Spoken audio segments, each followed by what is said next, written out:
Nahdlatul Ulama yang mengatakan bahwa orang-orang Wahabi hanya tahu hadis kullu bid'atin dhalalah. Maka dari itu, dalam video ini saya menyatakan tantangan terbuka untuk seluruh pengurus NU. Kenapa kami mengatakan bahwa Salafi hanya tahu hadis kullu bid'atin dhalalah? Karena kalian hanya sebatas mengetahui saja, tidak mengerti, tidak memahami arti dari hadis tersebut. Kalian memahami secara tekstual saja dari hadis tersebut, sementara kami memahami hadis tersebut itu tidak hanya tekstual saja, akan tetapi kami memahami hadis tersebut itu mengikuti para ulama salafun saleh. Contoh, dalam memahami bid'ah, kami mempunyai rujukan kepada Imam Syafi'i rahimahullahu ta'ala. Yang mana Imam Syafi'i membagi bid'ah dalam dua bagian, yaitu bid'ah hasanah dan bid'ah dhalalah. Assalamualaikum warahmatullahi wabarakatuh. Alhamdulillahilladzi arsala rasulahu bil huda wa dinil haq liyudhhirahu ala dini kullih wa kafa billahi syahida. Fa inna ahsanal kalami kalamullah wa khairal huda huda Muhammad sallallahu alaihi wasallam wa syarrul umuri muhdatsatuha fa inna kulla muhdatsatin bid'ah wa kulla bid'atin dhalalah wa kulla dhalalatin finnar. Kembali bersama saya Zulkarnain El-Maduri. Kali ini isu panas yang akan diangkat terkait dengan tantangan Salafi kepada Aswaja. Ketika Salafi yang ahli hadis ini menentang kelompok Aswaja dalam soal hadis, kan mereka selalu mengatakan kalau Aswaja tahunya cuman hadis kullu bid'atin dhalalah, ya. Tapi begitu ditantang ada lagi alasannya Aswaja itu. Oh, kalau Salafi itu kan, Wahabi itu kan katanya cuman tahu istilah bid'ah secara tekstual. Kalau kami ini mengerti secara konstektual berdasarkan Imam Syafi'i. Yaitu bahwasanya bid'ah itu ada dua, bid'ah hasanah, bid'ah dhalalah. Ini kalau dicermati bahasanya Aswaja lucu, yang dibicarakan hadis kemudian justru lari kepada fikih gitu.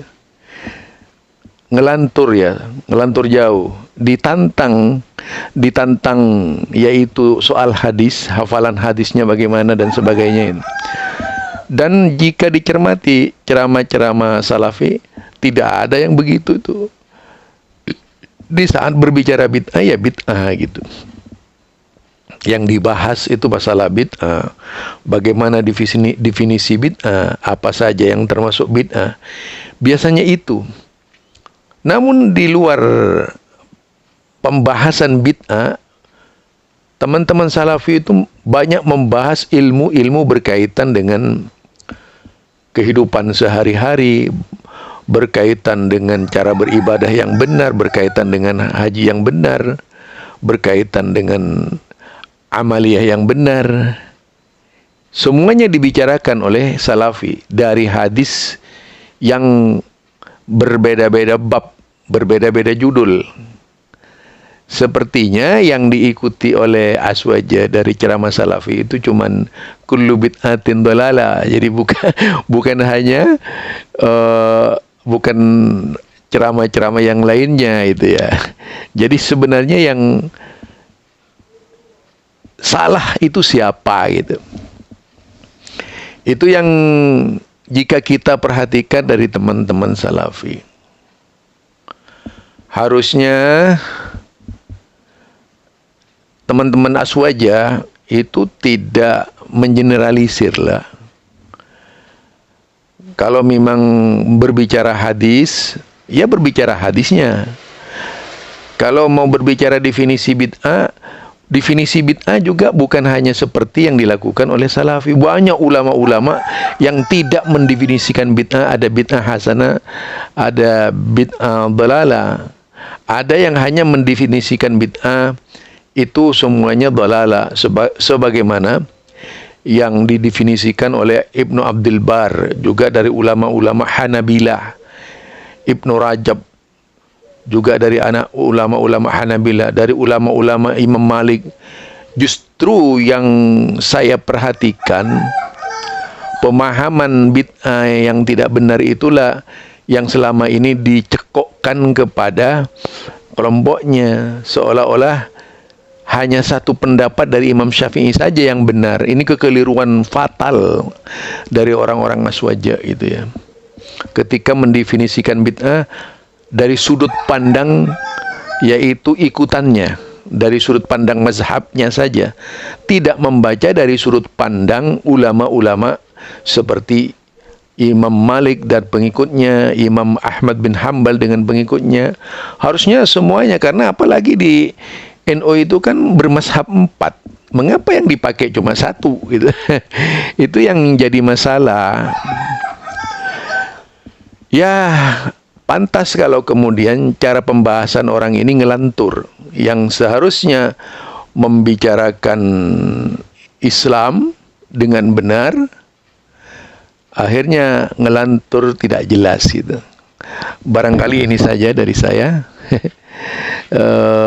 Zulkarnain El-Maduri mudah-mudahan memberikan pencerahan kepada Aswaja. Yang jelas saya hanya ingatkan, kata kullu bid'atin dhalala itu dari berbagai macam sudut pandang ulama harus dipakai untuk mengetahui definisi yang paling benar yang mana gitu.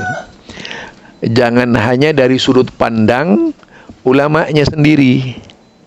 Itu yang ngawur namanya. Jadi sebenarnya siapa yang luas ilmunya ini, Wahabi apa Aswaja gitu, Salafi atau Aswaja? Di sini letak kekeliruan kalian memahami bid'ah. Subhanakallahumma wa bihamdika asyhadu an la ilaha illa anta astaghfiruka wa atubu ilaik.